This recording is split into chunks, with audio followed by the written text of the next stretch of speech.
Hello everyone, ஆரோமலை திரைப்படம் எப்படி இருக்கு அப்படின்றத இந்த ஒரு ரிவ்யூல பார்க்க போறோம். இந்த படத்தோட ஸ்டோரி பொறுத்த வரைக்கும் ரொம்ப சிம்பிள் தாங்க.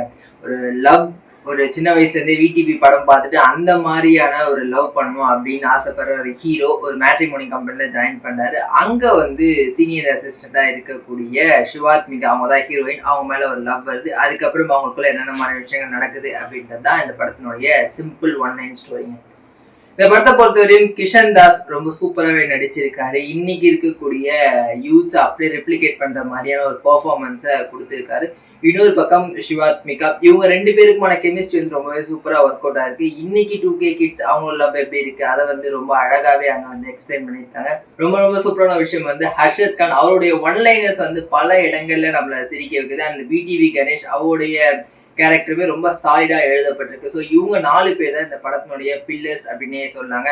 அதை தாண்டி வந்து இந்த படத்தினுடைய மியூசிக் டைரக்டர் சிது, அவருக்கு வந்து ஒரு பெரிய அப்ளாஸ் நம்ம கொடுத்தே ஆகணும். ஏன்னா வந்து எல்லா சாங்ஸுமே அவ்வளோ ஃபீல் குட்டா இருக்கு, மியூசிக்ஸுமே வந்து அவ்வளோ ஃப்ரெஷ்ஷா இருக்கு. இதுல வந்து ஒரு ரெட்ரோ சாங் வச்சிருக்காங்க. அந்த பிளேஸ்மெண்ட் பண்ணப்பட்ட விதமும் அந்த சாங்கும் வந்து செம்ம ஹைலைட்டா இருக்கு.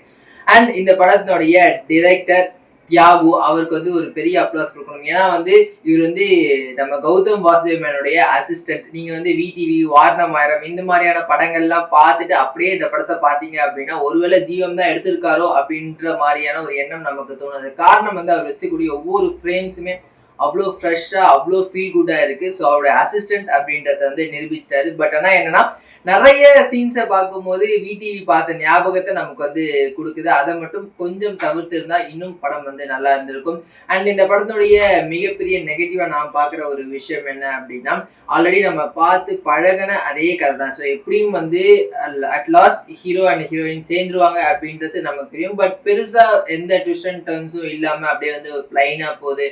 அங்கங்க காமெடி, அங்கங்க லவ் சீன்ஸ் இதெல்லாம் வச்சு ஓரளவுக்கு மேட்ச் பண்ணி கொண்டு போயிருக்காங்க. அண்ட் நான் முன்னாடியே சொன்னேன் இல்லையா, அந்த 4 கேரக்டர்ஸ் தவிர மற்ற எந்த கேரக்டர்ஸுமே வந்து பெருசா ஒட்டல. மேகா ஆகாஷ்னா எதுக்கு வராங்க அப்படின்னே தெரியல. அவங்களாம் இல்லைன்னா கூட இந்த படம் வந்து மூவ் ஆயிருக்கும்.